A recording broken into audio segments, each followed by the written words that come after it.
हाँ, तो जी, good evening आप सभी लोगों को। कैसे हो आप सभी लोग? पीछे के सारे वीडियो देखे आप लोगों ने? तो देखो ये जो 2-3 लेक्चर हैं, ये मैंने जानबूझ के ही थोड़े से छोड़ रखे थे एक बार के लिए। ऐसा नहीं कि करवाने नहीं थे, करवाना है, सारा कोर्स करवाएँगे ना, इसके बाद भी हो सकता है 1-2 वीडियो और भी देंगे आपको। बट इसलिए छोड़ा था कि आप क्या है जो जितनी वीडियो अभी तक करवाए हैं ना, उनको 1-2 बार देखो। मतलब मेरा तो ये कहना है कि आप उनको 1-2 बार से ज़्यादा बार देखो। अच्छे से उनके नोट्स बनाओ।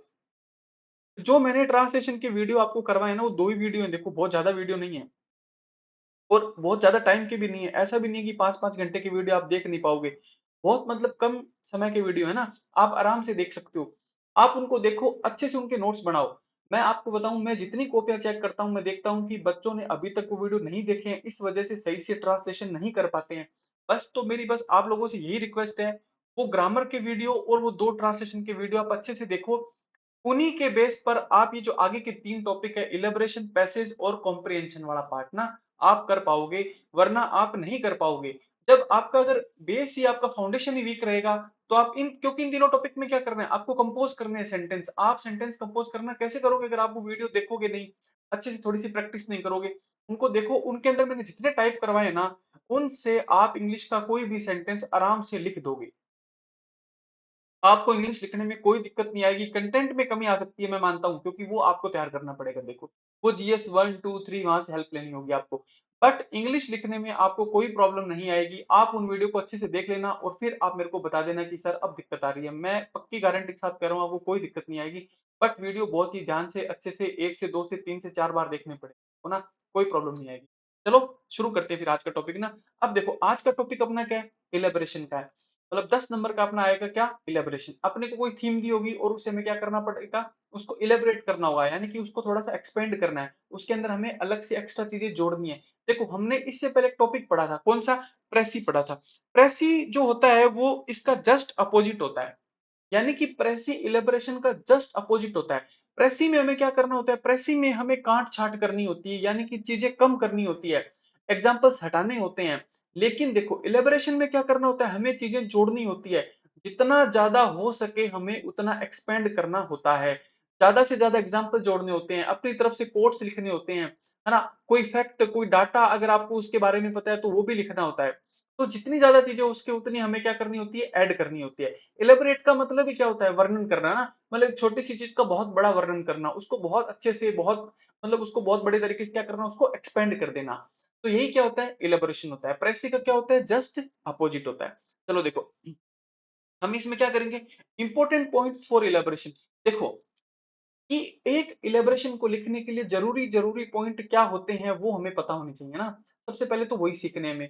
उसके बाद देखो क्या करेंगे, जो पीवाईक्यूज़ है, उनकी थोड़ी-सी प्रैक्टिस करेंगे। मैं आपको बताऊँगा कि जो आरपीसी ने 2021 और 2018 के अंदर जो इलैबोरेशन के क्वेश्चन पूछे थे, उनको कैसे आपको अटेम्प्ट करना था और बच्चों ने क्या-क्या गलतियाँ की थी। मैं बहुत सारी कॉपियाँ लेके आया हूँ आप लोगों के लिए।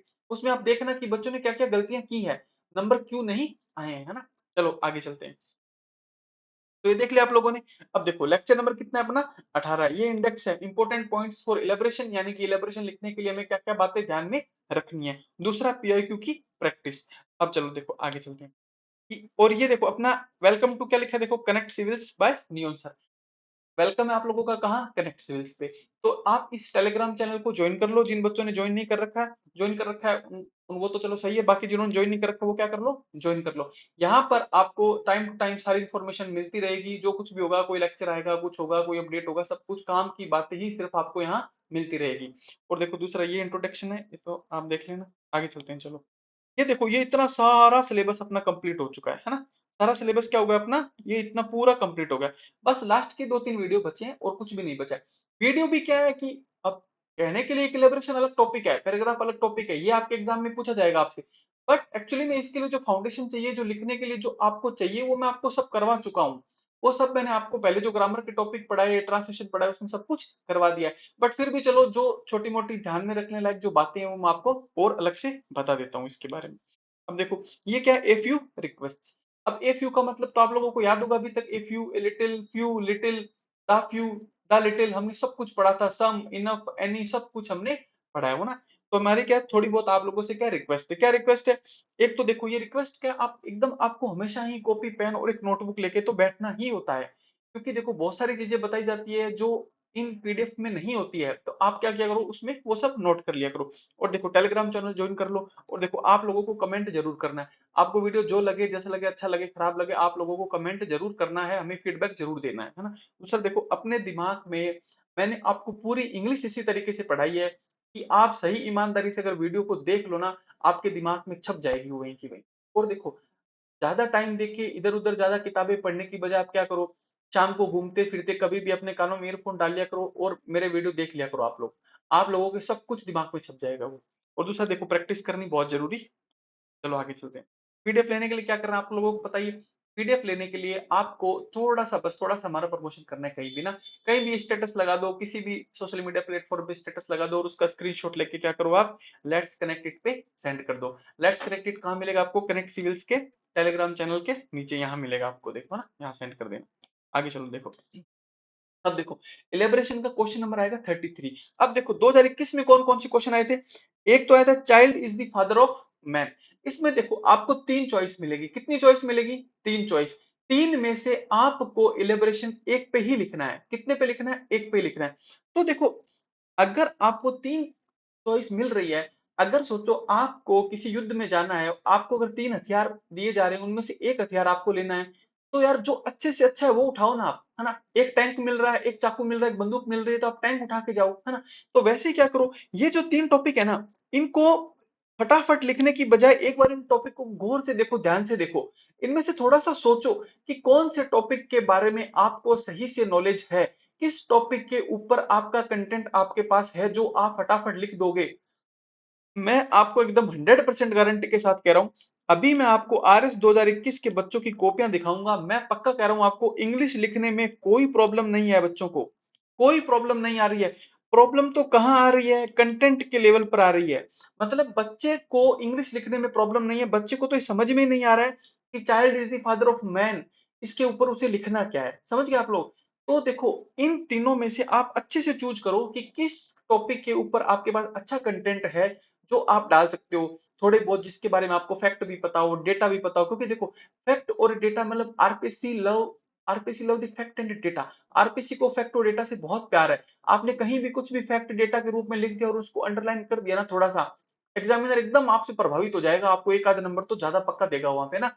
तो देखो, तो सबसे पहले तो आपको क्या करना है, लिखने की जल्दबाजी नहीं करनी है। सबसे पहले तो उन तीनों टॉपिक में से सबसे अच्छे से टॉपिक को चूज करना है कि आपको सबसे अच्छी नॉलेज किस टॉपिक पर है, यानी कि पहले से आप किस टॉपिक के बारे में थोड़ा बहुत जानते हो। मैं आपको बताऊं 2021 में बच्चों ने क्या गलती की, ये तीन टॉपिक देखे और देखो सबसे पहला टॉपिक कौन सा है इसके अंदर, आप खुद बताओ।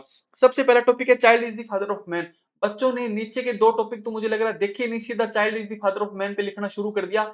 जबकि मैं आपको बताऊं, आप उनका पूरा पढ़ के देखना, उन्हें यही नहीं पता कि child is the father of man, इस थीम को एक्सपेंड करना क्या है और इसका एक्चुअली में इसका मतलब क्या है। मैंने बहुत बहुत सारी कॉपियां देखी थी, किसी मतलब एक आध किसी बच्चे को थोड़ा बहुत पता चला, बाकी बच्चों ने तो कुछ का कुछ ही लिखा उसके ऊपर ना। तो यार आप इतनी जल्दबाजी क्यों कर रहे हो लिखने में, और भी तो टॉपिक है नीचे। दूसरा देखो, sweet are the uses of adversity, है ना, ये थोड़ा सा इजी है उससे। और देखो, no man should be condemned unheard. अब देखो no man should be condemned unheard, ये आपके लिए सबसे फेवरेबल टॉपिक था। पता है क्यों, क्योंकि ये एक ऐसा टॉपिक था, ये थोड़ा बहुत पॉलिटिक्स से भी रिलेटेड है। यानी कि देखो क्या है कि किसी भी आदमी को बिना सुने कंडेम नहीं करना चाहिए, यानी कि आप इसके अंदर सुप्रीम कोर्ट की जजमेंट भी थोड़ा बहुत बता सकते हो, आर्टिकल भी बता सकते हो कि यार हर आदमी की सुनवाई तो होनी चाहिए, है ना। कि इतना तो उसके पास अधिकार है कि किसी ना किसी कोर्ट में उसकी सुनवाई होनी चाहिए, उसको बिना सुने ही उसको सजा नहीं देनी चाहिए, है ना। तो देखो इसके ऊपर आपके पास अच्छा कंटेंट था, इसके ऊपर आपके पास अच्छे फैक्ट थे, अच्छा डेटा था, करंट से भी इसको रिलेट कर सकते थे। मतलब इसमें बहुत सारे डायमेंशन थे आप लोगों के पास। तो मेरे अकॉर्डिंग आप इसके ऊपर लिखते, क्योंकि मतलब आप लोग आरएस की तैयारी कर रहे हो, इसलिए ये टॉपिक आप लोगों के लिए ज्यादा अच्छा है। और देखो 2018 में क्या टॉपिक आए थे, your enemies are your best friends. Simple topic है।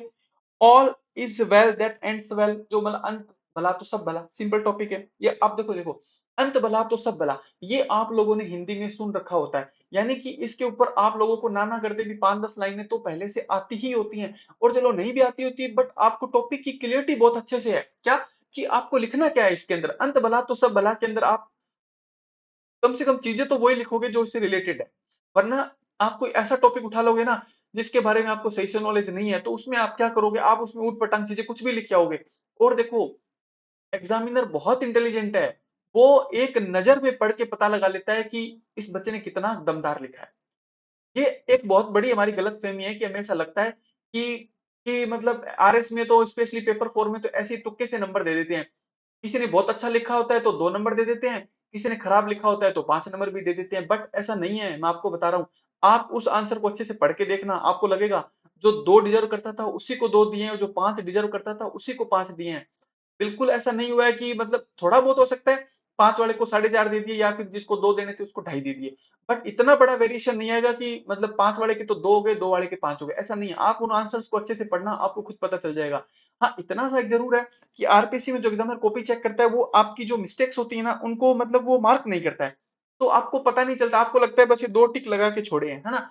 लेकिन अगर वो मार्क करने लग जाए ना, तो आपको पता चल जाएगा कि आप लोग कितनी गलतियाँ करके आए हो और उसने जो मार्क्स आप लोगों को दिए हैं, वो सही है या गलत है। तो बस इतना ही है कि वो बिल्कुल सही देता है। आप अपनी तरफ से अपना 100% दो, सही से लिखो, सही से टॉपिक चूज़ करो, एग्ज़ामिनर आपको पक्का सही से नंबर देगा। तो देखो, सबसे पहले आप लोगों ने क्या सीखा अभी? सबसे पहले यही करना है कि टॉपिक सही से चूज़ करना है, टॉपिक चूज़ करने में जल्दबाज़ी नहीं करनी है। अब चलो देखो, आगे चलते हैं। अब ये देखो, ये जो 12 पॉइंट है ना, इनको एक-एक पॉइंट को आप पढ़ो और इन पॉइंट को एकदम याद रखो अच्छे से। बहुत हेल्प मिलेगी इससे। देखो, पहला ही पहला पॉइंट क्या है? चूज़ द टॉपिक प्रॉपरली, यानी कि टॉपिक को बहुत ही प्रॉपरली चूज़ करना है आपको। टॉपिक चूज़ करने में जल्दबाज़ी नहीं करनी है, क्योंकि देखो, अगर आपने जल्दबाज़ी में टॉपिक चूज़ किया, क्योंकि उसके ऊपर आप उसके बाद 10 से 12 मिनट लिखोगे, तो वो गलत चूज़ करते हुए 10 से 12 मिनट भी आपके बर्बाद होंगे ना। इससे अच्छा 1 आध मिनट उसको दो, अच्छे से देखो, तीनों टॉपिक को अच्छे से देखो, उसके बाद चूज़ करो, फिर लिखना शुरू करो, हाँ? अगला देखो, अगला पॉइंट क्या है? जिस भी थीम को आप इलैबोरेट कर रहे हो, उसका टाइटल ज़रूर लिखें। मैं आपको एक बात बताता हूँ, बच्चे क्या करते हैं, टॉपिक पढ़ा, अपने मन में सोच लिया कि इस पे लिखना है और लिखना शुरू कर देते हैं। यार, वो तो आपने अपने मन में सोचा है कि आपको किस टॉपिक पे लिख रहे हो, एग्ज़ामिनर को क्या पता? जब तक आप टाइटल नहीं लिखोगे, एग्ज़ामिनर को क्या पता चलेगा कि आप इन तीनों में से कौन से टॉपिक पे लिख रहे हो? मैं बहुत सारी कॉपियाँ भी चेक करता हूँ, मैं तब भी देखता हूँ बच्चे टाइटल नहीं लिखते हैं। टाइटल नहीं लिखने से एग्ज़ामिनर को नहीं पता चलेगा कि आप कौन से टॉपिक पे लिख रहे हो। ठीक है, वो बहुत अंदर तक पढ़ेगा तो उसको बाद में पता चल जाएगा, बट हमें उसका काम पढ़ाना नहीं है, हमें उसका तो काम कम करना है ताकि हमें वो ज़्यादा नंबर दे। हमें तो नंबर चाहिए ना, तो हम ऐसा करेंगे कि उसका काम थोड़ा-सा कम होए, उसके लिए थोड़ा-सा ईज़ी रहे, जिससे क्या होगा, वो हमें ज़्यादा नंबर देगा। तो आप क्या करो, सबसे पहले उस टाइटल को ज़रूर लिखो कि उन 3 चॉइस में से आप कौन-सी वाली पर अपना इलैबोरेशन लिख रहे हो। उस टाइटल को ज़रूर लिख के आना। टाइटल लिखते ही एग्ज़ामिनर के दिमाग में एक अच्छा-सा इफ़ेक्ट जाता है कि अच्छा ठीक है, टाइटल लिखा है बच्चे ने, ये इसके ऊपर आगे इलैबोरेशन लिखेगा। है ना? अगला देखो, की पॉइंट्स रफ में पहले ही लिख लें। अब मैं आपको एक बात बताता हूँ, देखो, ऐसा नहीं है पेपर 4 की बात है, पेपर 1, पेपर 2, पेपर 3 कहीं भी, आप कोई भी जो 10 नंबर जो 10 मार्कर आपके जो क्वेश्चन होते हैं, उनका आप अटेम्प्ट करते हो, तो छोटा-मोटा उनका रफ पॉइंट पहले ही लिख लेते हो रफ में ना, कि यार मोटा-मोटी मुझे इन पॉइंट के ऊपर इसको आंसर को लिखना है। वैसा ही आप इलैबोरेशन में भी तो करो ना, ये भी तो 10 मार्कर का ही तो क्वेश्चन है, ऐसा कुछ थोड़ी ये बहुत अलग चीज़ है। ये भी, इसको भी वैसा ही ट्रीट करो। ये एक 10, इसको आप एकदम अपने दुश्मन की तरह मानते हो इंग्लिश को और इसको स्पेशली किसको, इलैबोरेशन और पैसेज को, ऐसा नहीं है। ये भी एक 10 मार्कर का ही वैसा क्वेश्चन है, इससे ज़्यादा कुछ भी नहीं है। इसके थोड़े से रफ में पॉइंट लिख लो, कितने 2, 4, 5 पॉइंट लिख लो और उसके ऊपर धीरे-धीरे इसको इलैबोरेट कर दो। और थोड़ी-थोड़ी चीज़ें मैं आगे और बताता हूँ, देखो, की पॉइंट्स लिख लिया आपने, ठीक है। देखो, लैंग्वेज शुड बी सिंपल, आपकी लैंग्वेज सिंपल होनी चाहिए। मैं आपको सच कह रहा हूँ एकदम, बच्चे इंग्लिश लिखने में इतनी प्रॉब्लम नहीं है जितनी क्या है वो सेंटेंस को कॉम्प्लेक्स बनाने में लगे रहते हैं। मतलब 3 लाइन का आप सेंटेंस लिखने की कोशिश करोगे तो आपसे नो डाउट ग्रामेटिकल मिस्टेक्स बहुत सारी उसके अंदर होगी, होगी ही होगी। तो आप सेंटेंस को सिंपल रखने की कोशिश करो, ज़्यादा कॉम्प्लेक्स मत करो सेंटेंस को थोड़ा लिख के खत्म करो, फिर नया सेंटेंस शुरू करो। ज़्यादा सेंटेंस को आपस में जोड़-जोड़ के 3-4 लाइन का एक सेंटेंस मत बनाओ, उससे आप बहुत सारी गलतियाँ कर देते हो जाने-अनजाने में, आपको पता नहीं चलता है और एग्ज़ामिनर उन गलतियों को पकड़ लेता है तुरंत। आगे चलो देखो, अवॉइड बुकिश लैंग्वेज मतलब देखो, मैं आपको एक बात बताता हूँ। बच्चे बहुत बार मुझे मैसेज कर के बोलते हैं कि सर हमें टॉपिक बता दो, सर हमें बुक बता दो, कहाँ से याद कर लें। अरे, याद करना सॉल्यूशन नहीं है। आप याद करके चले भी देखो, वैसे तो मैं कह रहा हूँ इलैबोरेशन को याद करना बहुत मुश्किल काम है। अगर आपको मैं 15 से 20 इलैबोरेशन दे भी दूँ याद करने के लिए, एक दिन में भी आपको एक इलैबोरेशन याद नहीं होने वाली, और चलो आप बहुत मेहनती हो, आपने टाइम लगा के अगर एक दिन में एक इलैबोरेशन याद कर भी ली, तो 20 इलेबोरेशन याद करने में आपको 20 दिन लग जाएंगे, और मैं फिर भी आपको गारंटी से कह रहा हूँ कि 0.01% चांस है कि उसमें से आए। इसलिए अगर कोई कहीं और से भी आपको इस तरीके के टॉपिक मिल रहे हैं ना, तो उनको ज्यादा रटो मत, उनको पढ़ो, बिल्कुल पढ़ो, कोई दिक्कत नहीं है। एक बार पढ़ो, समझो क्या क्या पॉइंट है, मोटा मोटे अपने दिमाग में रखो, बट रटने की कोशिश मत करो, आप नहीं रट पाओगे। दूसरी बात, चलो आपने रट भी लिया, आप तो कहते हो कि सर मैं तो बहुत अच्छा हूँ रटने में, मैंने तो रट लिया, मैं तो रट दूंगा, है ना, और वहां लिख आऊंगा। आपने अगर बहुत अच्छे से रट भी लिया और वैसी बुकिश लैंग्वेज रट के अगर आपने वहां एग्जाम में लिख दी, आपको तो भी नंबर नहीं मिलने वाले हैं बहुत ज्यादा, क्योंकि एग्जामिनर पकड़ जाता है बच्चे को कि यार ग्रामर में तो इसके इतने नंबर आ भी नहीं रहे थे, वोकैब में तो इसने इतनी गलतियां की है ऊपर, है ना, 11 to 20 वाले क्वेश्चन के अंदर, है ना, और ट्रांसलेशन इसने इतना अच्छा नहीं किया, और अचानक से इसने एलिब्रेशन इतना अच्छा कैसे लिख दिया। इसका मतलब वो क्या सोचता है कि कहीं ना कहीं ये कुछ रट के आया था और वो टॉपिक क्या कर गया, हिट कर गया इसका यहाँ। तो उससे एग्जामिनर को पता चल जाता है आपकी बुकिश लैंग्वेज से कि ये बच्चे का रटा हुआ है, तो ऑटोमेटिकली वो आपको मतलब एक एवरेज से ही नंबर देगा। और उतने नंबर तो आप अगर बिना रटे भी जाओगे, थोड़ा बहुत ठीक ठाक लेके आओगे, तब भी मिल जाएंगे।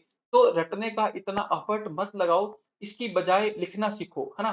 देखो, मैं ये नहीं चाहता कि मैं आपको मतलब, वो एक कहावत होती है ना कि मछली पकड़ना ही सिखा दो बच्चे को, क्या कर दो, मछली पकड़ना ही सिखा दो, जिससे क्या होगा कि वो मछली पकड़ना सीख जाएगा, तो रोज रोज आपसे मछली नहीं मांगेगा। मतलब कहने का मतलब ये है कि किसी इंसान को मतलब अपने पैरों पे चलना ही सिखा दो ना, कि वो आप पे डिपेंड ही ना रहे। तो बस मैं तो ये चाहता हूँ आप मेरे पे क्या, किसी पे डिपेंड ना रहो, आप खुद ट्रांसलेशन अच्छे से सीख जाओ, खुद इंग्लिश लिखना सीख जाओ। आप कुछ भी लिख दोगे यार, वरना इलेबोरेशन रटोगे, पैसेज रटोगे, ऐसे रटोगे, कॉम्प्रिहेंशन रटोगे, लेटर रटोगे, रिपोर्ट रटोगे, क्या क्या रटोगे, नहीं रट पाओगे।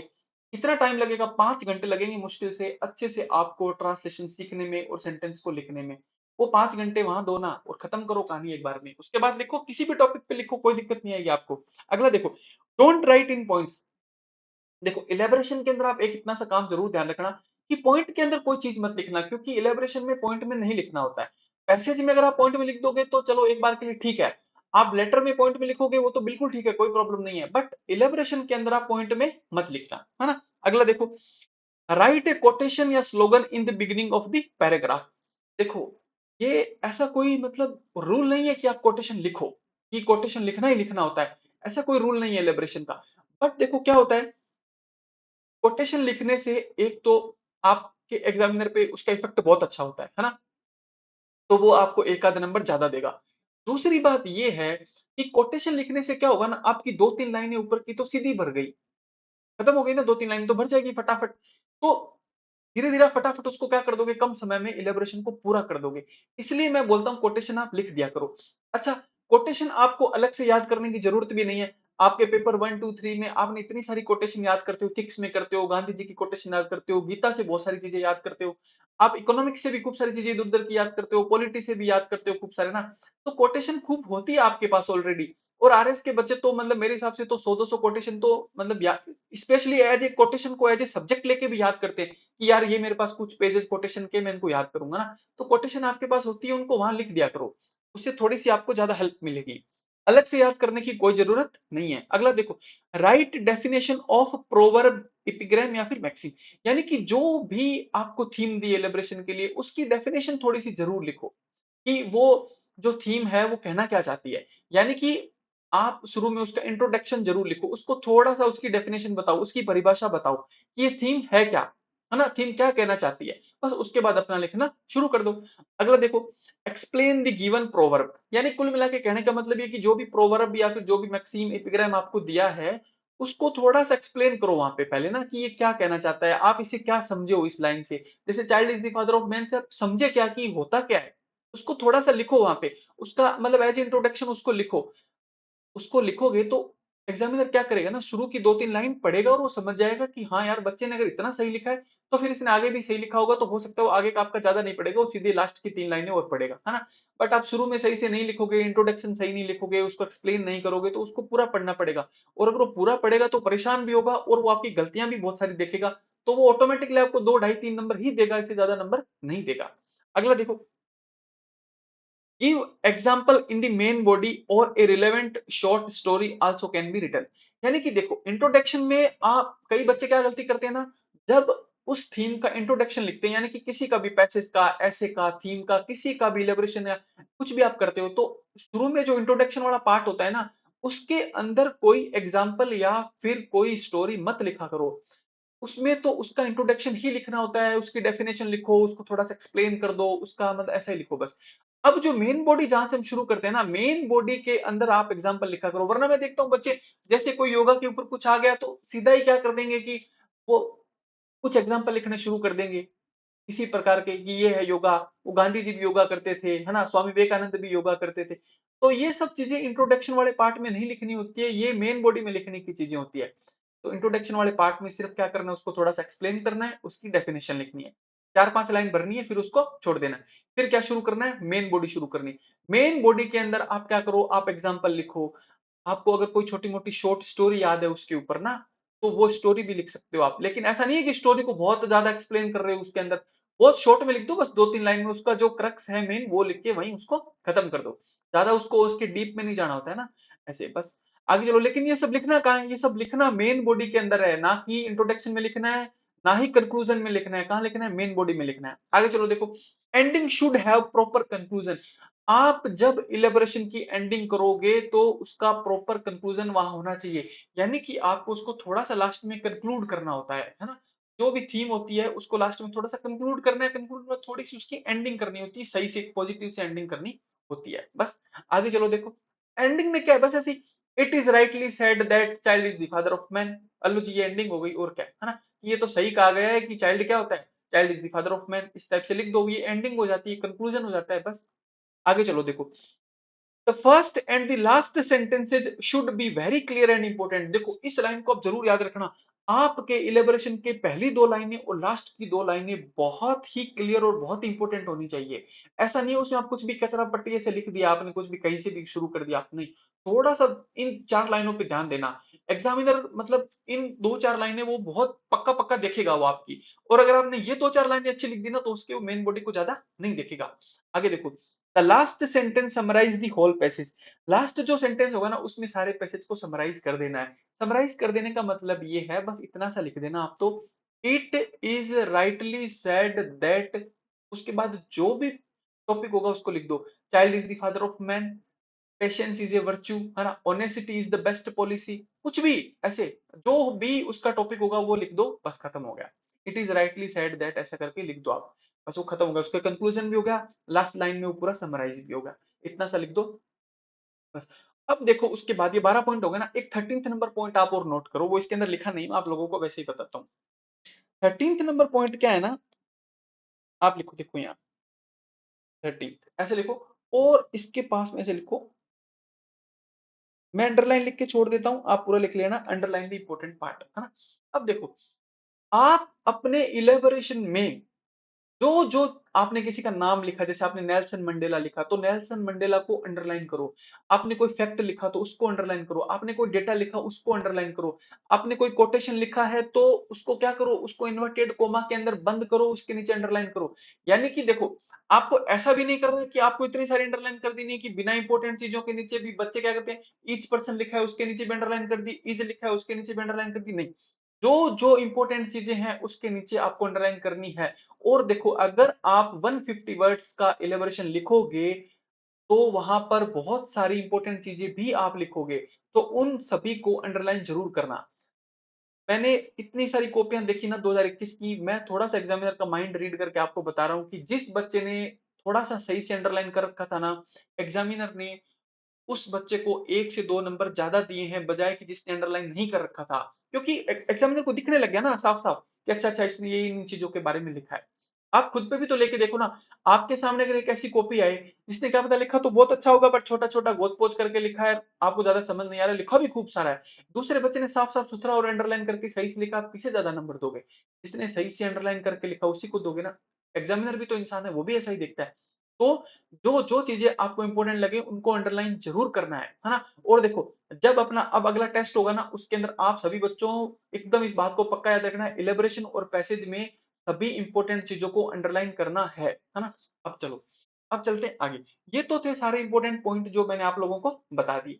अब इसके बाद देखो, मैं आपको कुछ और मतलब कॉपीज के थ्रू सिखाता हूँ कि कैसे प्रेसी लिखनी है और कैसे मतलब एग्जामिनर उसमें नंबर देता है ना?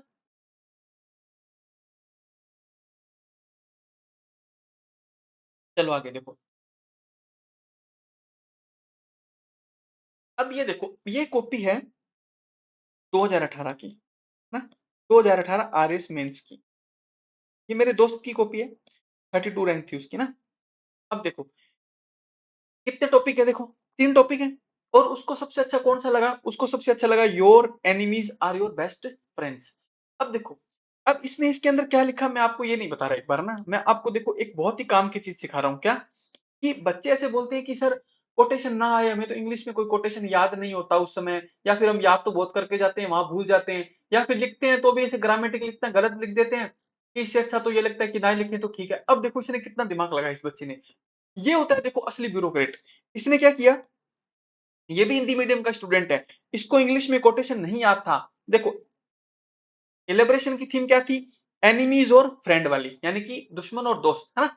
अब देखो इसने क्या लिखा, निंदक नीरे राखिए, ये तो हिंदी का कोटेशन है ना, निंदक नीरे राखिए, है ना, आंगन कुटी सवाई ऐसा। लेकिन देखो इसने इसका यूज कहाँ किया, इसने इसका यूज इंग्लिश में कर लिया।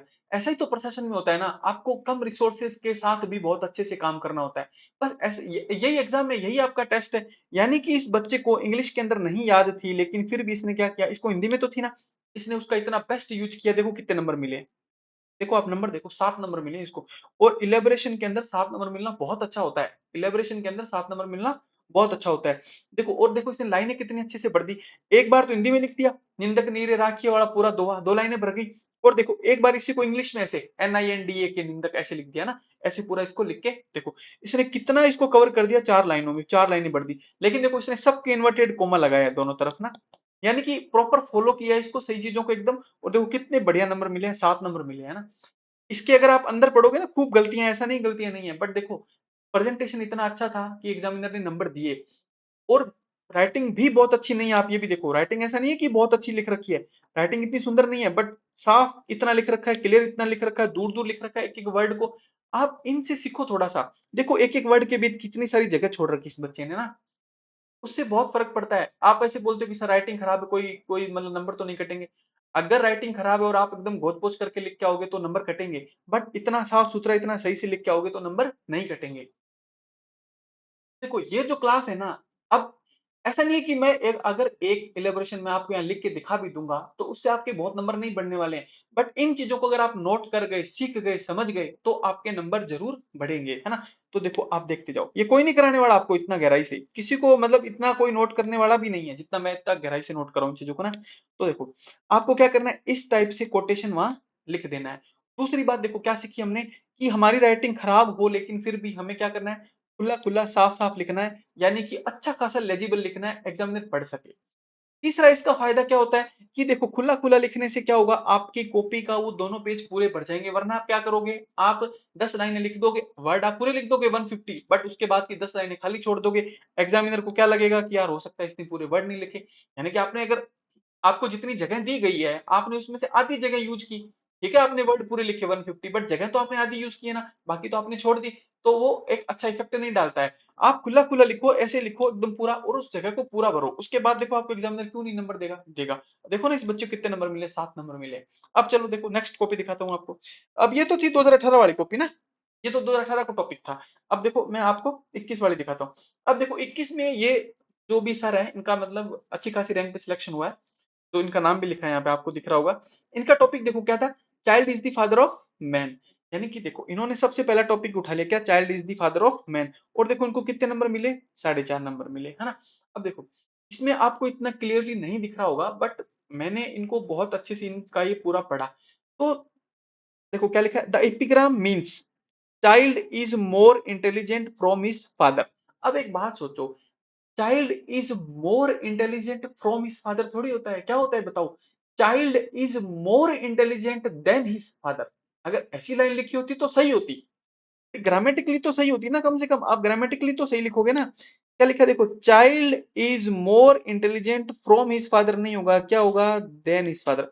यानी कि देखो पहली ही लाइन में गलती है, और ये जो फ्रॉम हिज फादर वाली गलती है ना, ये आप लोगों के लिए छोटी है बट एग्जामिनर के लिए बहुत बड़ी गलती है। वो बहुत सोचता है कि यार इतनी सी चीजें नहीं पता बच्चे को, कि कंपैरेटिव डिग्री के अंदर THN देन लगता है ना कि फ्रॉम लगता है। ये तो बिल्कुल हिंदी वाला ट्रांसलेशन कर दिया क्या, कि पिता से बच्चा ज्यादा इंटेलिजेंट होता है। यार इंग्लिश में ऐसा थोड़ी ना होता है, इंग्लिश में तो ये होता है child is more intelligent then his father, ना कि फ्रॉम हिज फादर। पहली लाइन में ही गलती कर रखी देखो। तो आप एक बात बताओ, अगर ऐसी गलतियां पहली लाइन में करेंगे, आगे पढ़ो देखो मैं और भी कुछ बता दूं गलतियां ना। तो ऐसा नहीं है कि एग्जामिनर ने कहीं इसको मार्क नहीं कर रखा तो उसने ध्यान नहीं दिया। एग्जामिनर ध्यान दे लेता है बट वो मार्क नहीं करता है कभी भी गलती को। वो आपकी कॉपी को पूरा ऐसे रेड करके नहीं छोड़ेगा। क्यों? क्योंकि उसका उसका काम ये थोड़ी, उसका काम तो लास्ट में मार्क्स देना है, बात खत्म। तो वो ऐसे मार्क नहीं करेगा आपकी गलतियां, बट उसको सारी गलतियां नजर आती है और उसके बाद वो आपको नंबर देता है। तो इन गलतियों के बाद वो आपको इतने ही तो नंबर देगा, 4, 4.5, 3.5, 3, बस। वो आपको 7 नंबर नहीं देगा। अगर आपको 7 से 8 नंबर लाने हैं तो आपको थोड़ी सी ग्रामर को स्ट्रॉन्ग करना होगा। वो थोड़ा सा, मैं बहुत ज्यादा नहीं कह रहा। आप सिर्फ मेरे ग्रामर की वीडियो देख लो और ट्रांसलेशन की 2 वीडियो देख लो, बहुत है, बहुत है, बहुत है, फुल इनफ है वो। उससे ज्यादा आपको कुछ भी करने की जरूरत नहीं है। आप एक भी सेंटेंस गलत नहीं लिखोगे उसके बाद, है ना।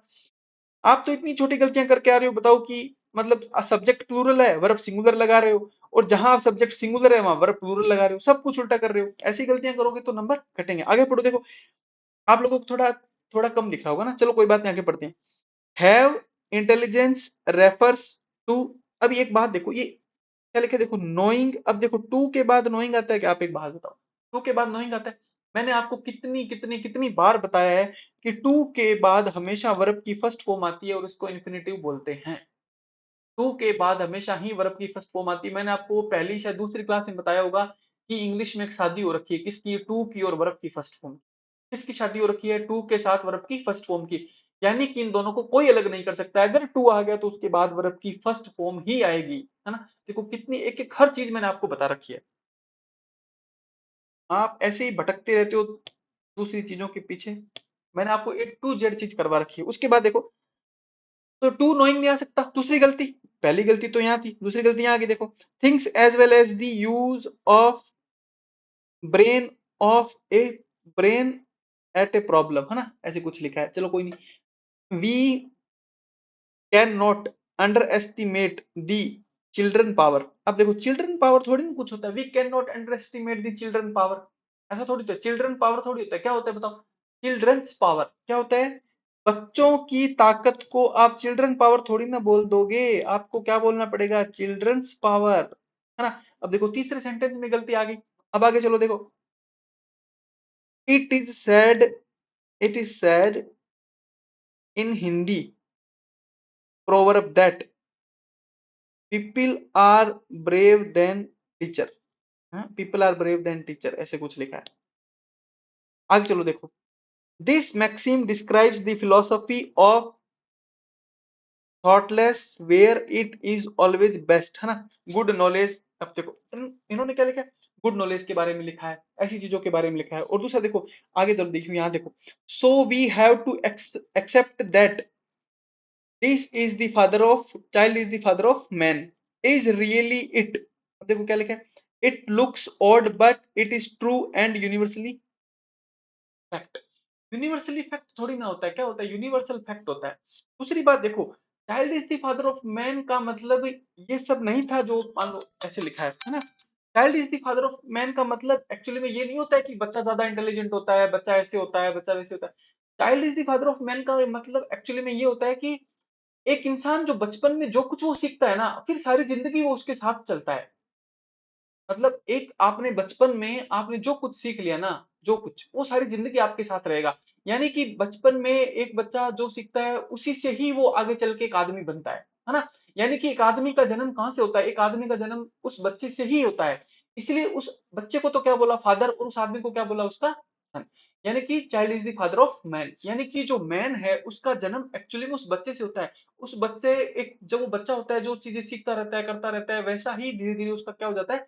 बिहेवियर बन जाता है। तो इन सब चीजों के बारे में हमें लिखना था। फिर भी चलो, जिन्होंने जो लिखा, जैसा लिखा, एग्जामिनर ने पढ़ा। और मैं आपको एक बात बताऊं, एग्जामिनर ने ज्यादा, मैं ऐसा नहीं कह रहा 2018 में लूज मार्किंग हुई थी, मैं ये कह रहा हूं कि 2021 में तो उससे भी ज्यादा लूज मार्किंग हुई है। क्योंकि जितना इररिलेवेंट 2021 में बच्चों ने लिखा है ना, और उसके बावजूद भी एग्जामिनर ने, मतलब मैंने देखा है 4, 4.5, 5, 5.5 नंबर दिए हैं। यार वो ये ज्यादा लूज मार्किंग है बजाय कि 2018 के। 2018 में ठीक है थोड़ा बहुत ग्रामर पे उन्होंने ध्यान नहीं दिया, बाकी कंटेंट तो बिल्कुल सही था ना बच्चों का। 21 में तो बच्चों का कंटेंट ज्यादा सही नहीं था इलेबोरेशन के अंदर, बट फिर भी एग्जामिनर ने सब बच्चों को नंबर दिए। यहाँ भी देखो इनको नंबर दिए अच्छे खासे ना, 4.5। आगे देखो, एक इलेबोरेशन है दूसरा, इसमें देखो कितने नंबर दिए इनको, 5.5 नंबर दिए।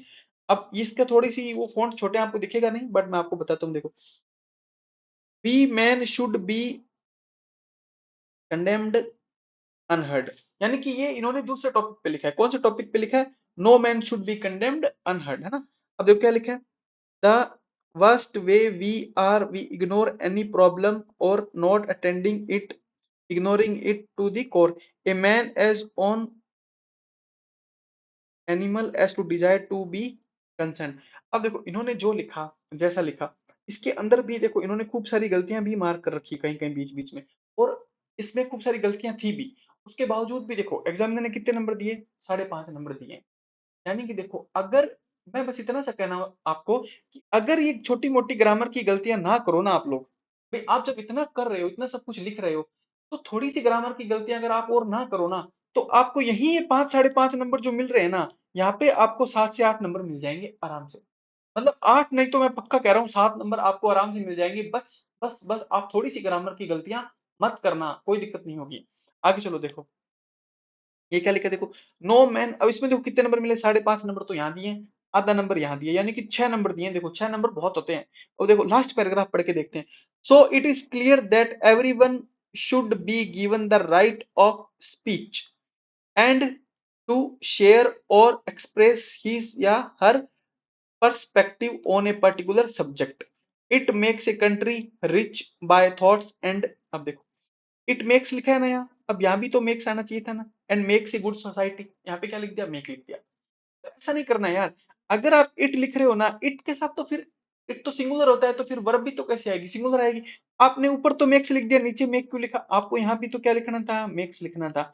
अब आपको ऐसा लगता होगा कि यार ये नहीं लिखा है, तो ये कौन सा एग्जामिनर ने देखा होगा? अरे वो देखता है यार, उसको दिख जाता है तुरंत। एक बात बताओ, जब मुझे दिख गया, मुझे पता लग गया, तो आपको क्या लगता है एग्जामिनर को नहीं पता लगता? तुरंत पता लगता है। दूसरा देखो, इसके ऊपर वाला पैराग्राफ पढ़ते हैं। Lot of cases when mob decided that who is a culprit and lynching takes place, but what should be on idealistic approach toward it, that everyone is listened thereafter, everyone is listened to होना चाहिए thereafter, any tension should be taken, any decision should be taken, it makes strong the concept लस्टिक and make. अब देखो फिर make लिख दिया, अब फिर मेक क्यों लिखा हमने? अगर ऊपर इट मेक्स है तो यहाँ भी तो इट मेक्स आना चाहिए। It makes a country and utopian state. चलो अच्छा लिखा है बहुत। अब देखो यहाँ देखो, हैव वी एवर थिंक। अब देखो हैव वी एवर थिंक हो सकता है क्या? आप सोचो, अगर आप आगे हैव लिख रहे हो, तो हैव के साथ वर्ब की कैसी फॉर्म आएगी आप बताओ? हैव के साथ वर्ब की थर्ड फॉर्म आएगी। हैव वी एवर थॉट, क्या हमने कभी सोचा है? हैव वी एवर थॉट, है ना? क्या आपने कभी प्यार किया है? Have you ever loved anyone? तो देखो हैव यू एवर थॉट होना चाहिए था। तो देखो एग्जामिनर ने देखो ये एक लाइन भी खींच रखी है रेड कलर की, है ना? यानी कि उसको भी बुरा लगा कि हैव यू एवर थॉट लिखना चाहिए था आपको, आपने थिंक क्यों लिखा? तो वो ऐसी छोटी छोटी चीजों पे ध्यान देता है, और उसके बाद उसी के अकॉर्डिंग वो आपके नंबर काटता है। और मैं आपको एक बात बताता हूँ, आप बहुत बड़ी गलती एग्जाम में नहीं करके आते हो, मानो मेरी इस बात को, आप छोटी छोटी गलतियां ही करते हो। आप मतलब मैं आपको बताऊं, आपकी कॉपी के अंदर 70% मिस्टेक्स मैं आपको आज भी बता दूं, सिर्फ और सिर्फ सब्जेक्ट और वर्ब की होगी। सब्जेक्ट सिंगुलर होगा, आपकी वर्ब प्लूरल होगी। सब्जेक्ट प्लूरल होगा, आपकी वर्ब सिंगुलर होगी। मैं बता दूं आपको आज भी गलती, अगर आप सुधार सको तो सुधार लो, यही गलती करके आओगे आप। आगे चलो देखो, अब इनको कितने नंबर मिले? इनको मिले 3.5 नंबर, है ना। No man should be condemned unheard. Last वाला पैराग्राफ पढ़ते हैं। For today we can promote this feeling of understand. अब देखो फीलिंग ऑफ अंडरस्टैंड क्या लिखे देखो, feeling of understand and listening. अब देखो लिसनिंग सही लिख दिया, लेकिन अंडरस्टैंड नहीं आएगा। देखो टू होता है ना, टू, टू के बाद वर्ब की फर्स्ट फॉर्म आती है, ये मैंने आपको प्रीपोजिशन में भी पढ़ाया था। और वहां मैंने एक बात और भी बताई थी आपको, क्या अगर आपको याद हो तो, कि टू को छोड़कर अगर कोई भी इंग्लिश की प्रीपोजिशन होगी ना, उसके बाद वर्ब की फर्स्ट फॉर्म नहीं आएगी, फर्स्ट फॉर्म प्लस आईएनजी आएगा। क्या आएगा? First form plus ING. तो यानी कि यहाँ अंडरस्टैंड ना हो कि क्या होना चाहिए था, अंडरस्टैंडिंग, है ना। फिर लिस्टिंग सही लिखा है, ठीक है।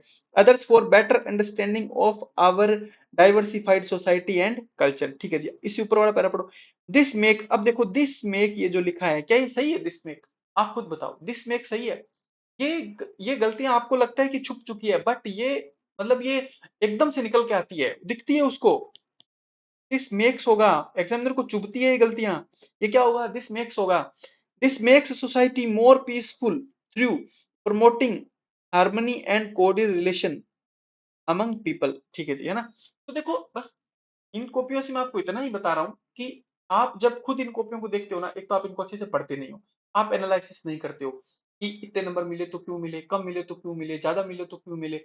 बस मैं आपका इसी काम को थोड़ा सा क्या कर रहा हूँ, आसान कर रहा हूँ कि ये जो नंबर कटे हैं ना, अब 3.5 नंबर मिले, आपने सोचा, एक बात देखो, इस कॉपी को आप पूरा अच्छे से देखो,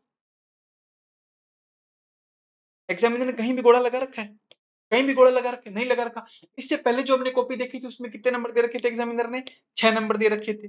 उसने कहीं गोला लगा रखा था, नहीं लगा रखा था। उसमें भी ऐसे ही 2 राइट थे और इसमें भी यही 2 राइट है, तो फिर तो यहाँ भी 6 नंबर मिलने चाहिए थे, लेकिन नहीं मिले। क्यों नहीं मिले, क्योंकि वो अंदर पढ़ता है ना, उसको छोटी छोटी गलतियां नजर आती है, वो उनके नंबर काट लेता है। आपको ये लगता है कि यार सेम सा तो लिखा है, सब किस्मत का खेल है, किस्मत का खेल नहीं है यार, सब मेहनत का खेल है। आगे चलो देखो, अगला क्या है, child is the father of man, और इसमें इन सर को कितने नंबर मिले, 0 नंबर मिले। कितने नंबर मिले, 0। हालांकि इनकी रैंक थोड़ी सही है, बट इसमें तो इनको 0 नंबर मिले। अब देखो, अब आप खुद पढ़ के देखो, मैं आपको बताता हूँ, पढ़ के आपको देखना। The proverb is child is, क्या लिखा है देखो, the proverb is child is. यार ऐसे 2 बार इस थोड़ी आता है, एक ही सेंटेंस में 2 बार कंटिन्यूसली इसका यूज थोड़ी कर, तो गलत कर दिया। The proverb child is the father of man explain that child is very Holi man king. अब देखो क्या लिखा है, चाइल्ड इज वेरी होली, इनको लिखना तो मैन काइंड था, बट ये मुझे लग रहा है गलती कर गए या भूल गए, इन्होंने लिख दिया मैन किंग, है ना। Child is very Holi man king. अब देखो एग्जामिनर ने मैन किंग के ऊपर क्या लगा रखा है, क्वेश्चन मार्क लगा रखा है, यानी कि एग्जामिनर खुद सोच रहा है कि भैया ये मैन किंग क्या चीज होती है ना, आपने कैसे लिख दिया। तो यहाँ पे क्या लिखना था, मैन काइंड। अब देखो एग्जामिनर ने जस्ट पढ़ना शुरू किया, क्या किया, जस्ट पढ़ना शुरू किया, और एग्जामिनर को क्या लगाना पड़ गया, ये क्वेश्चन मार्क, है ना। मतलब उसको समझ नहीं आ रहा बच्चा क्या लिख रहा है, तो वो आपको कैसे नंबर देगा, सोचो, नहीं नंबर देगा ना। आगे पढ़ो देखो, child is a great creation bye God. ठीक है चलो, child is a great creation bye God, एक लाइन लिख भी दी तो कोई बात नहीं, चलो। हालांकि इस लाइन का कोई रिलेवेंस नहीं यहाँ पे, चलो फिर भी, लेकिन कोई नहीं।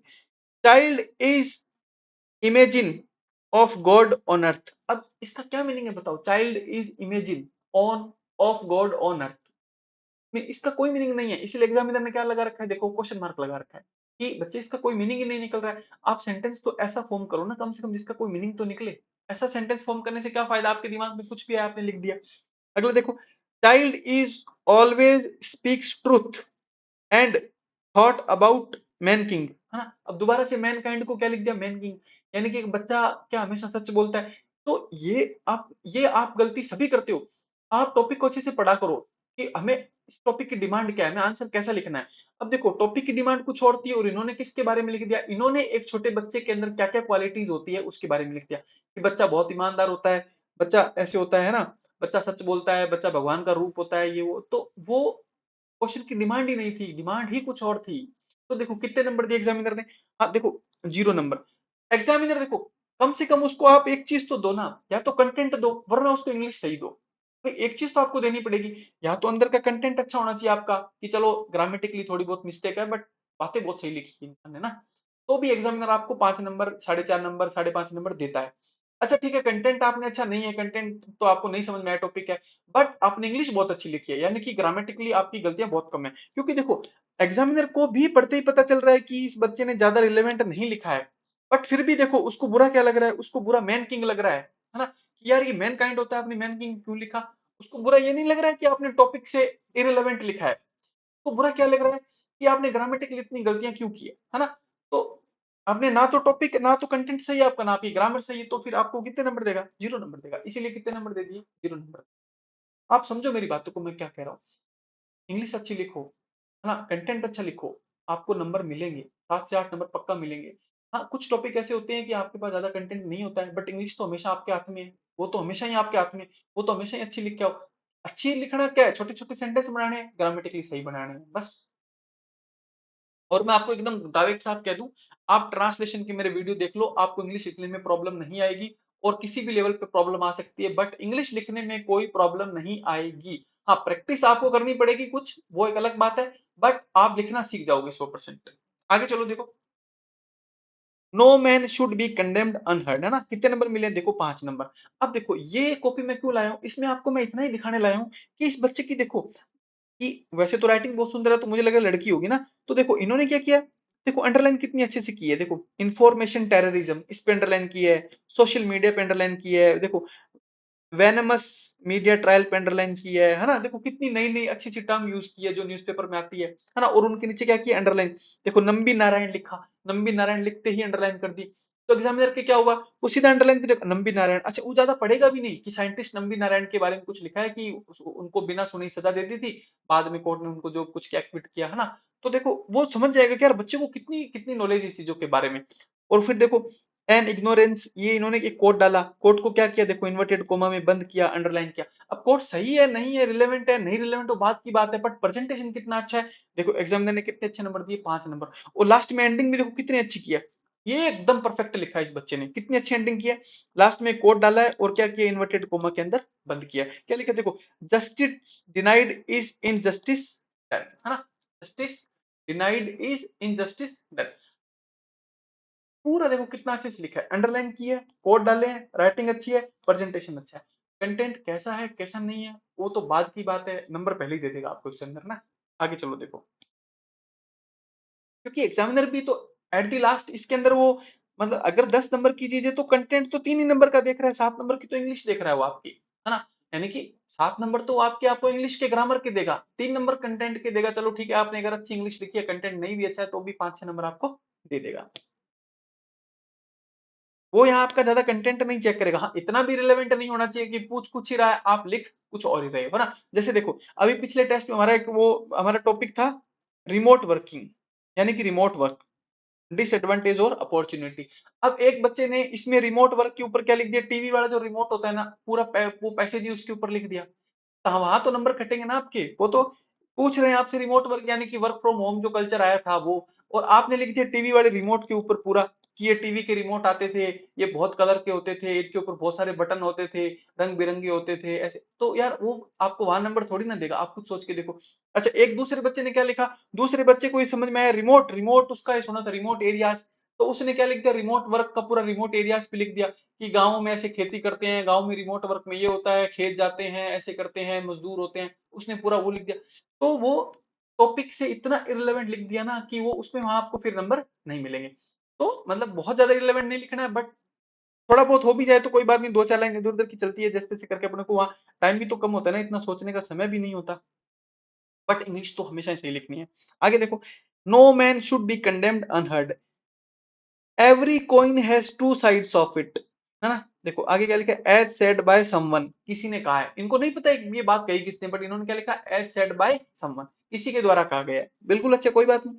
Every story has more than one perspective based on interpretation, है ना, हर स्टोरी के क्या होते हैं अलग अलग पर्सपेक्टिव, मतलब उसके इंटरप्रिटेशन पे बेस अलग अलग पर्सपेक्टिव होते हैं, यानी कि आप एक स्टोरी को एक एंगल से देख के जज नहीं कर सकते हो कि ये सही है या गलत है। जैसे वो आरुषि तलवार वाली मूवी है, अगर आप लोगों ने किसी ने देखी हो, उसमें लास्ट मोमेंट तक आते आते आपको कभी तो ये लगेगा कि इसके माँ बाप ने इसे मारा है, कभी लगेगा इस नौकर ने इसे मारा है, कभी लगेगा कोई और ही मार के चला गया, आप खुद नहीं डिसाइड कर पाओगे कि कौन असली कल्प्रिट है ना, तो पहले आपको एक एंगल दिखेगा, आपको लगेगा हाँ हाँ इसके माँ बाप ने मारा है, फिर एक दूसरा पुलिस वाला आएगा वो ऐसा प्रूव करके दिखा देगा कि नहीं नौकर ने मारा था, आपको लगेगा हाँ यार नौकर ने मारा है ना, फिर एक तीसरा आयु आता है नया इन्वेस्टिगेटिंग ऑफिसर, वो क्या प्रूव कर देगा कि इन दोनों ने नहीं मारा है, उस रात कोई और आया था वो मार के चला गया, है ना, आपको लगेगा हाँ यार बिल्कुल सही है, नौकर तो बेचारा यार इतना तो नहीं लग रहा इनोसेंट है, ये माँ बाप भी इनोसेंट है, कोई और ही मार के चला गया, तो बार बार आपका पर्सपेक्टिव क्या हो जाएगा, चेंज, यानी कि बस वही है कि एक चीज के बहुत सारे डायमेंशन होते हैं, बहुत सारे पर्सपेक्टिव होते हैं, सब तरीके से अपने को उसको देखना चाहिए। और रियल जिंदगी में भी आप ये सिर्फ लिखने की बात नहीं है, रियल जिंदगी में भी ऐसा होना चाहिए कि no man should be condemned unheard, किसी को भी बिना सुने हमें उसे किसी प्रकार से जज नहीं करना चाहिए, उसकी उसकी बुराई नहीं करनी चाहिए, उसकी उसको कोई सजा नहीं देनी चाहिए ना, उसको सुनना जरूर चाहिए एक बार। अब देखो इन्होंने जो लिखा, इसके अंदर आप पढ़ोगे तो छोटी छोटी गलतियां और ऐसे आपको खूब मिलेगी, बट चलो थोड़ा कंटेंट सही था, थोड़ी ग्रामर सही थी, तो एग्जामिनर ने कितने नंबर दिए, 5 नंबर दिए, हाँ, बहुत ज्यादा सही नहीं है, बट फिर भी एग्जामिनर ने देखो कितने डिसेंट नंबर दिए हैं। और देखो ऐसा ही आप लोग लिखते हो मोस्टली अपनी कॉपीज में, जो यहाँ आपके टेस्ट होते हैं, ऐसा ही वहां लिख के आओगे। तो ऐसे एक एवरेज नंबर आपको मिलेंगे, मैं आपको पक्का कह रहा हूँ। इतने 4 से 5 नंबर एवरेज तो आपको पक्का मिलेंगे। बट मैं चाह रहा हूँ यार ये 4-5 नंबर नहीं, ये लोगों को सोचने दो 5 नंबर तक। लोगों को ऐसा लगता होगा कि ये किस्मत का खेल है, इतने ही आने हैं, ये हुआ। मैं आपको सच्चाई बता रहा हूँ, आप थोड़ी सी कोशिश करो, 7 से 8 नंबर आप आराम से लाओगे। और 3-4 नंबर बहुत होते हैं आरएस के अंदर। अगर आप पैसेज में इलेबोरेशन में 4-4 3-3 नंबर की लीड लेके, तो 10 नंबर आप आगे निकल जाओगे लोगों से, और 10 नंबर बहुत होते हैं, है ना। अब देखो, इनको कितने नंबर दिए, 4.5 नंबर। ये भी कैसा है, no man should be condemned unheard ना। Natural justice is soul of modern democratic theories, right to equality और राइट टू प्रोटेक्शन। इन्होंने कुछ ऐसा लिखा है ना। चलो, लेकिन देखो इन्होंने क्या किया, अंडरलाइन किया, देखो जगह जगह कैसी, जो भी इंपॉर्टेंट चीज थी उसको सब जगह क्या किया, अंडरलाइन किया। और देखो प्रेजेंटेशन अच्छा है, राइटिंग अच्छी है, तो एग्जामिनर ने क्या ठीक ठाक डिसेंट से नंबर दिए इनको, 4.5 नंबर, है ना। गलतियां इसके अंदर भी खूब, ऐसा नहीं है कि ग्रामेटिकली एरर है नहीं। अगर ग्रामेटिकली एरर नहीं होती ना, तो 4.5 की जगह 7.5 नंबर मिलते 100%। आगे चलो देखो, तो ये देखो अब इनको तो कितना आधा नंबर ही दिया है ना। Child is father of man. Child is father of man वालों को कम नंबर दिए, क्योंकि वो बच्चे क्या है ना, उस टॉपिक को समझ ही नहीं पाए थे वो है क्या। देखो इन्होंने क्या लिखा, मैं आपको पढ़ के बताता हूँ, आपको लगेगा कि आधा नंबर बिल्कुल सही है। Any man is made from child. अच्छा, मेड फ्रॉम क्या लिखा है, man is made from child. यार मेड फ्रॉम का मतलब पता है क्या होता है, कोई फिजिकली चेंज करके किसी चीज को बनाना, है ना। जैसे लकड़ी से कुर्सी बनाना। तो मतलब बच्चे से इंसान ऐसे थोड़ी बनता है कि बच्चे को काट छाट के आपने थोड़ा सा इधर से काट दिया, चाकू से इधर से काट कूट के उसका एक आदमी बना दिया, थोड़ा कुछ जोड़ दिया फेविकोल से, ऐसे थोड़ी ना बनता है बच्चा। तो पहली लाइन गलत लिख दी। फिर देखो, child is the most important to become a man. Child is the most important to become a man, इस लाइन का क्या मीनिंग आप खुद सोच के देखो।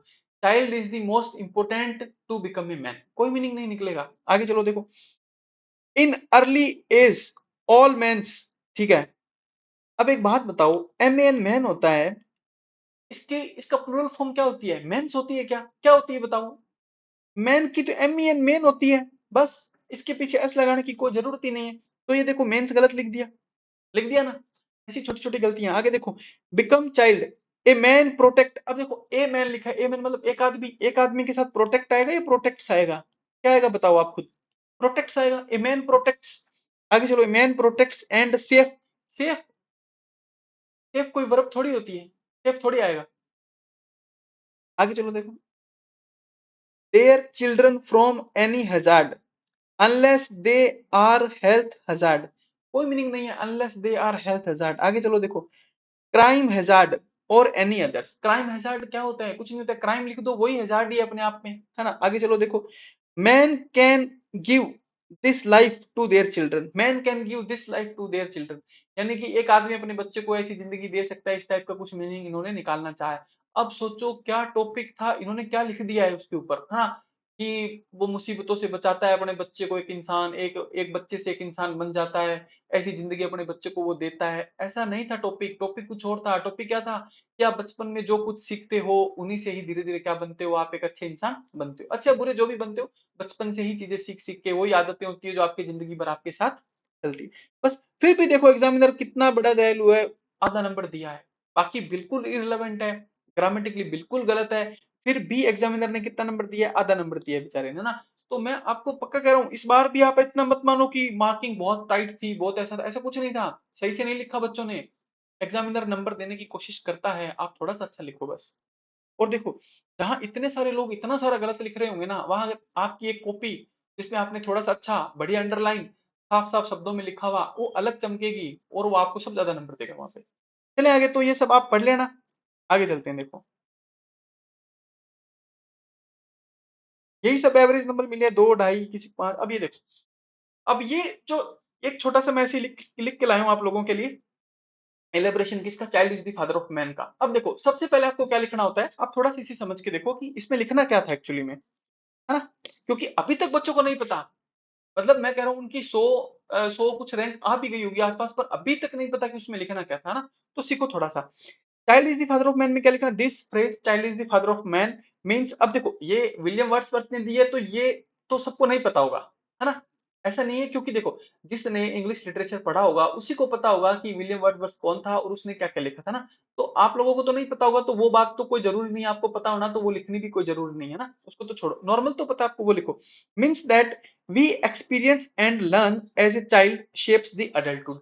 यानी कि एज ए चाइल्ड हम जो कुछ सीखते हैं ना, वही धीरे धीरे हमारे अडल्टहुड को क्या करता है, शेप करता है। यानी कि अच्छी चीजें सीखते हैं तो अच्छी चीजों का शेप लेता है, बुरी चीजें सीखते हैं तो हमारा जो कैरेक्टर होता है, जो बिहेवियर होता है, कैसा बुरा शेप लेता है। आगे चलो देखो, it highlights the importance of childhood, है ना, इन फॉर्मिंग आवर फ्यूचर, है ना। क्या करता है देखो, हमारा जो बचपन होता है ना, उसका बहुत महत्व होता है किसमें, हमारे भविष्य के बनने में। यही तो child is the father of man है ना, ये जो हमारा जो बचपन है उसी का ही सबसे बड़ा महत्व है। आगे चलो देखो, अर्ली चाइल्डहुड एक्सपीरियंसेस, यानी कि जो बचपन के हमारे जो अनुभव होते हैं वो, और टीचिंग्स जो हमने सीखा होता है वो, शेप वंस फ्यूचर, वही क्या करती है, हमारे फ्यूचर को शेप देती हैं। आगे देखो, during childhood we learn many habits, यानी कि बचपन में हम बहुत सारी आदतें सीखते हैं, वैल्यूज सीखते हैं, और वे ऑफ थिंकिंग, यानी कि सोचने का जो नजरिया होता है, देखने का वो हम सीखते हैं। जैसे देखो फॉर एग्जाम्पल, अब देखो एग्जाम्पल मैंने कहा लिखा है, मेन बॉडी में लिखा है, ऊपर क्या था, कंक्लूजन था, उसमें मैंने कोई एग्जाम्पल नहीं लिखा। देखो फॉर एग्जाम्पल, ए चाइल्ड, एक बच्चा, who is taught, who is taught का मतलब क्या होता है, जिसको सिखाया गया है, हु इज टॉट, जिसको सिखाया गया है। क्या, काइंडनेस एंड एम्पथी, काइंडनेस क्या होती है, दयालुता, एम्पथी क्या होती है, सहानुभूति टाइप ना, will likely to grow up to be a caring adult. यानी कि जिस बच्चे को बचपन में आपने अगर सिंपैथी, एम्पैथी, काइंडनेस सिखाई है, तो वो बड़ा होके भी क्या बनेगा, वो बहुत बड़ा होके भी केयरिंग टाइप का इंसान बनेगा, जो सबकी परवाह करेगा। आगे चलो देखो, सिमिलरली ऐसे ही देखो, द चैलेंजेस, अब देखो, वी फेस एज चिल्ड्रन, हम देखो बचपन में, देखो कुछ बच्चे होते हैं ना जिनका बचपन बहुत ही स्ट्रगल भरा होता है, तो वो बच्चे देखो वो बहुत ही मजबूत भी होते हैं ना, वैसे ही मतलब वो छोटी मोटी चीज से हार भी नहीं मानते, बहुत स्ट्रांग होते हैं। तो ऐसे देखो, अगर बचपन में बहुत चैलेंज फेस करोगे तो आप क्या बन जाओगे, स्ट्रांग और रिजिलियंट लेटर इन लाइफ।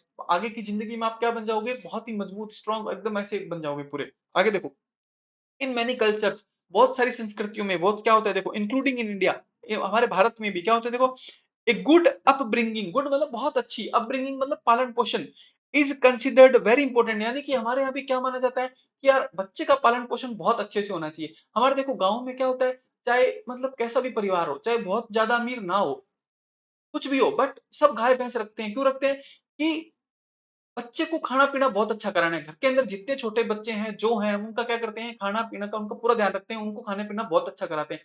क्योंकि देखो क्या पता, आज जो बच्चा शरीर से अच्छा रहेगा, अरे शरीर सही रहेगा तो हम कुछ भी कमा कमा लेंगे इस दुनिया के अंदर, कहीं भी कमा के खा लेंगे। हो सकता है ओलंपिक में मेडल जीत जाए, हो सकता है कहीं बहुत अच्छा वो, अभी देखो जैसे वो मेवात से वो जो एक लड़का है, वो कितना अच्छा, वो अमेरिका भी दौड़ने गया ना, 1600 मीटर रेस उसने दौड़ी थी 3 मिनट कुछ सेकंड के अंदर। तो कितना अच्छा है सोचो। तो खाने पीने का भी बहुत ध्यान रखना है, ये हमारे गांव में होता है। देखो क्या हम खाने पीने में कोई भी लापरवाही नहीं करते हैं गांव के लोग। आगे देखो, तो क्या क्या माना जाता है कि बच्चे का जो बचपन होता है ना, उसकी अपब्रिंगिंग बहुत अच्छी होनी चाहिए, उसी से ही देखो उसका पूरा भविष्य आगे बनेगा। आगे देखो, फैमिली मतलब परिवार, education, cultural traditions help in shaping us from a young age. यानी कि ये सब चीजें जो होती है, हमारा परिवार होता है, हमारी जो पढ़ाई होती है, जो हमारे कल्चरल ट्रेडिशंस होते हैं, जो हमारी संस्कृति है मान लो, वो सब धीरे धीरे क्या करती है, बचपन से ही हमें शेप देना शुरू कर देती है। The lessons we learn during childhood such as respect, responsibility, perseverance. यानी कि देखो बच्चे, देखो छोटे छोटे बच्चे क्या सीख जाते हैं कि हमें कैसे उसकी रेस्पेक्ट करने, हम सिखाते हैं अपने बच्चों को कि अंकल को हेले बोलो, ऐसे करो वैसे करो, पैर छुओ, है ना, ऐसे। और क्या देखो, रेस्पेक्ट है, रेस्पॉन्सिबिलिटी है, और देखो परसिवरेंस है ना, परसिवरेंस मतलब बचपन से बच्चे को क्या सिखा दिया जाता है कि कैसे प्रयास करना है चीजों के लिए। वो धीरे धीरे क्या करता है, वो इंसान वैसा ही बन जाता है आगे चल के। आगे चलो देखो, stay with us as we grow, stay मतलब हमारे साथ रहते हैं। अगर आपने बचपन में अपने बच्चे को परसिवरेंस जैसी चीजें सिखा दी कि बेटा किसी चीज के लिए आपको बहुत प्रयास करना पड़ेगा, तो लगे रहना, तो वो चीजें जिंदगी भर हमारे साथ रहती है ना। आगे चलो देखो, ड्यूरिंग चाइल्डहुड मतलब बचपन के दौरान क्या, we learn a lot of experiences and lessons that significantly influence our personality. यानी कि देखो हम बचपन में जो भी चीजें सीखते हैं, जो लेसन सीखते हैं, वो हमारी पर्सनालिटी को भी क्या करते हैं, बहुत ही इन्फ्लुएंस करते हैं। आगे चलो देखो, द जॉइंट फैमिली सिस्टम, हमारे गांव में क्या होता है, देखो जॉइंट फैमिली सिस्टम होता है, उसमें क्या होता है देखो, common in many parts of India, यानी कि भारत के बहुत सारे पार्ट में क्या है, कॉमन है जॉइंट फैमिली सिस्टम। एंश्योर क्या एंश्योर करते थे, children are surrounded by many family members. देखो गांव में जो जॉइंट फैमिली में क्या होता है, बच्चा क्या होता है, बहुत सारे फैमिली मेंबर से घिरा रहता है। दादा होते हैं, दादी होते हैं, तो वो क्या होते हैं, थोड़े बूढ़े होते हैं, माँ बाप होते हैं, है ना, और क्या होते हैं उसके मतलब चाचा के बच्चे होते हैं वो उससे छोटे होते हैं, छोटे बहन भाई होते हैं, ताऊ जी के बच्चे होते हैं वो उससे बड़े बहन भाई होते हैं। तो उसको सब कुछ सीख जाता है वो, कि छोटे के साथ कैसा बिहेव करना है, बड़े के साथ कैसा करना है, बड़ा मेरे साथ कैसा कर रहा है, मैं छोटे के साथ कैसा कर रहा हूँ, मुझे बूढ़े आदमी के साथ कैसे बिहेव करना है, जवान आदमी के साथ कैसे करना है। तो वो सब कुछ एज पूरा होलिस्टिक उस एक फैमिली के अंदर ही क्या करता है, बच्चा सब कुछ सीख जाता है। एंड क्या लिखा है देखो, who all contribute to their growth and learning. और यही सब चीजें उसके कंट्रीब्यूट करती है किसमें, उसकी ग्रोथ में और लर्निंग में। यानी कि बचपन में ही वो सब कुछ सीख जाता है, कि ऐसा नहीं है कि आप 20 साल 25 साल के होने के बाद सीखोगे कि एक बूढ़े आदमी के साथ मुझे कैसे बिहेव करना है। नहीं, आप बचपन में सीख जाते हो। तभी तो देखो, आपको पता है एक बूढ़ा इंसान है, मुझे इसे हाथ पकड़ के रोड पार करवानी है, ये बचपन में सिखा दिया जाता है आपको। अगर आपको बचपन में नहीं सिखाया जाए ना, तो आप अचानक से अगर 25 साल के हो जाओ तो आप कभी एक बूढ़े आदमी को हाथ पकड़ के रोड नहीं पार कराओगे। क्यों? क्योंकि आपने सीखा ही नहीं होता है। आगे चलो देखो, in India the idea that child is the father of man highlights how important childhood is in forming as adult as you become। यानी कि कहने का मतलब ये देखो, कि बचपन कितना ज्यादा इंपॉर्टेंट होता है किसी बच्चे का, बस यही मेन थीम है उसकी, child is the father of man की, है ना। आगे चलो देखो, with strong family bonds, rich cultural teachings, है ना, टीचिंग क्या होती है, पढ़ाई, कल्चरल सांस्कृतिक बहुत टीचिंग्स है वो हमारी, and spiritual practices, children in India are given a solid foundation. Solid foundation मतलब एक मजबूत नींव मिलती है सब चीजों से बच्चे को भारत के अंदर। This early nurturing help helps them grow in responsible adult who can positively contribute to society। और देखो, एक रेस्पॉन्सिबल इंसान बनेगा वो, है ना, और उसके बाद क्या करेगा, वो सोसाइटी को कंट्रीब्यूट करेगा। और लास्ट में एक छोटी सी कोट डाल दी, देखो बहुत, मेरे को बहुत बड़ी कोट तो नहीं याद आ रही थी, छोटी सी कोट ऐसी बहुत सिंपल सी, the foundation of childhood builds the character of a person. यानी कि क्या, देखो बचपन की नींव पर ही व्यक्तित्व का निर्माण होता है। बस, ठीक है आप लोग। देखो एक कॉपी थी, मैं आपको वो दिखाना भूल गया यार, वो कॉपी मुझे, 1 मिनट रुको, मुझे मिल जाए, एक कॉपी है वो मैं आपको दिखाता हूँ। हाँ ये देखो, यही कॉपी थी। देखो इनको कितने नंबर मिले हैं, ये देखो थोड़ा सा कोने में कट गए हैं, करके आपको दिख जाएगा, 2.5 नंबर मिले हैं। कितने नंबर मिले? 2.5 नंबर। अब देखो मैं आपको एग्जामिनर की दरिया दिली दिखाता हूँ, कि आप सोचते हो ना, उतना निर्दयी इंसान नहीं होता है वो, कि आप बहुत अच्छा लिखो और आपके नंबर काट ले। देखो क्या लिखा है, child is the father of man is an old proverb. ठीक है जी, सही बात है। आगे चलो, man can teach from child. अब देखो, man can teach from child, teach का मतलब पढ़ाना होता है, man can teach from child नहीं, या तो क्या लिखो, man can teach a child, आदमी एक बच्चे को पढ़ा सकता है, वरना क्या लिखो, man can learn from a child, आदमी एक बच्चे से सीख सकता है। इन्होंने तो दोनों ही गलत लिख दी बातें, यानी कि ये तो बात ही गलत हो गई। आगे चलो देखो, अभी देखो, child is picture of God. चलो ठीक, कोई बात नहीं। We can more inform from child, we can more inform from child, इसका क्या मीनिंग होगा सोचो आप। We can get more information from child, कुछ ऐसा लिखा होता तो सोचते भी। इस सेंटेंस का कोई मीनिंग नहीं है। आगे चलो, child life is a very easy, बच्चे की जिंदगी क्या होती है, very very easy, and without any tension, man can learn many types virtues from child. चलो ठीक है, चाइल्ड टीच इन स्कूल, क्या लिखा है देखो, child teach in school, teach कौन करता है आप बताओ, टीच करता है टीचर। अब इस बात का मीनिंग क्या है, बच्चा स्कूल में पढ़ाता है, कौन सी स्कूल नहीं पता, चाइल्ड टीच इन स्कूल। क्या लिखा है देखो, चाइल्ड टीच इन स्कूल, बच्चा क्या करता है, स्कूल में पढ़ाता है। इसका कोई मीनिंग है आप बताओ, नहीं, ये भी लाइन गलत है। फिर भी देखो एग्जामिनर ने 2.5 नंबर दिए इनको ना। आगे चलो देखो, अच्छा, child teach in school and college दोनों में, ठीक है चलो। Family is first school of child, he teach from family, he teach from family का मतलब क्या होगा बताओ, ही लर्न फ्रॉम फैमिली होना चाहिए। इनको हर जगह टीच लिख दिया जहां लर्न लिखना था, यानी कि इनको ये लर्न लिखना तो गए भूल, और सब जगह क्या लिख दिया, टीच। अब सोचो, उसके बावजूद एग्जामिनर ने इनको 2.5 नंबर दिए हैं। तो 2.5 नंबर ऐसे कम नहीं होते हैं कि आपने कुछ भी नहीं लिखा। सोचो, मतलब आप हिस्ट्री के 5 नंबर के क्वेश्चन में 2.5 नंबर लाओगे ना, आपको पता चलेगा 2.5 नंबर क्या होते हैं, है ना। यहाँ आपने कुछ भी लिखा कि a child can teach in school and college, है ना, a child can teach from family, कुछ भी लिख दिया, और आपको फिर भी आपको कितने नंबर मिले, 2.5 नंबर मिले हैं। बहुत होते हैं, एग्जामिनर बहुत दयालु है सच में, आपको बहुत नंबर दे रहा है। स्पेशली इंग्लिश के टीचर होते हैं, ये बहुत दयालु होते हैं वास्तव में, ये बेचारे नंबर देने की ही कोशिश करते हैं। हिंदी का टीचर जरूर काटने की कोशिश करेगा, बट इंग्लिश का टीचर आपको नंबर देने की ही कोशिश करेगा। थोड़ा सा उसको कोऑपरेट करना, खूब नंबर मिलेंगे आपको। आगे भी पढ़ के देखो, आपको बहुत अच्छा लगेगा। Family member example, mother father को पढ़ाता है एक बच्चा, ठीक है। Child teach from family virtue, child teach from family virtue, example dignity Mankind, ऐसे कुछ लिख दिया। School can build a responsible citizen for nation. अब देखो फोर की स्पेलिंग ये होती है क्या, एफ आर नहीं होती है, एफ ओ आर होती है। टीचर्स बिहेवियर, ये इस बिहेवियर की स्पेलिंग गलत है, इम्पैक्ट ले एंड चाइल्ड, कुछ ही लिख दिया। A child also become a man, we need at this time moral and value based many example in history of mankind that very easy child was become। अब देखो ये क्या मतलब, very easy child was become, आसान बच्चा क्या होता है, आसान बच्चा कोई चीज थोड़ी थी। आसान क्वेश्चन हो सकता है, आसान बुक हो सकती है, आसान काम हो सकता है, आसान बच्चा कुछ नहीं होता है। इजी चाइल्ड क्या होता है बताओ आप लोग, इजी चाइल्ड इजी मैन क्या होता है, कुछ नहीं। फिर भी देखो मैं कह रहा हूँ एग्जामिनर ने 2.5 नंबर दिए हैं, बहुत ज्यादा है यार, बहुत ज्यादा है ना। चलो आगे चलते हैं। तो ये देखो एक सैंपल इलेबोरेशन का मैंने आपको थोड़ा सा बताया कि एक्चुअली में थीम क्या थी और इसके ऊपर क्या लिखना था, है ना। बस यही छोटी मोटी चीजें आपको लिखनी थी और आपको ठीक ठाक मतलब थोड़ा बहुत भी सही लिखते तो आपको अच्छे नंबर मिलते। तो इसी के साथ देखो अपना इलेबोरेशन वाला टॉपिक हो गया खत्म। और देखो जो पॉइंट मैंने आपको शुरू में बताई उनको याद रखो, जो इंपॉर्टेंट चीज आपने लिखी उसको अंडरलाइन करो, है ना। इन चीजों का जरूर जरूर ध्यान रखो आप।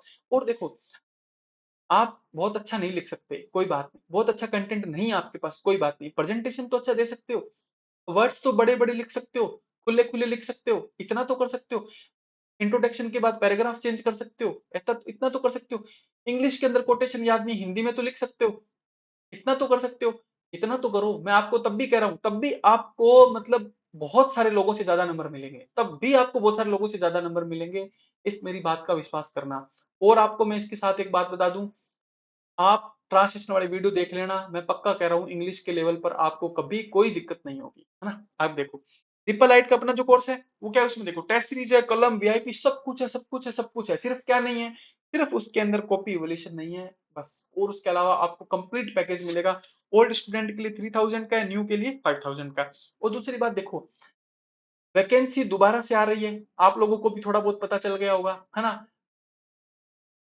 तो जिन बच्चों का प्री नहीं निकला था या मान लो जिनका प्री निकला हुआ है उनको ऐसी कुछ थोड़े बहुत बच्चों को ऐसे लग रहा है कि यार इस बार क्या पता अच्छा परफॉर्मेंस ना हो, नहीं हो, ये हो, या फिर थोड़ी बहुत कम पढ़ाई कर रहे हो, लग रहा हो यार तो ज्यादा समय नहीं बचा, मेरी तो तैयारी नहीं हुई।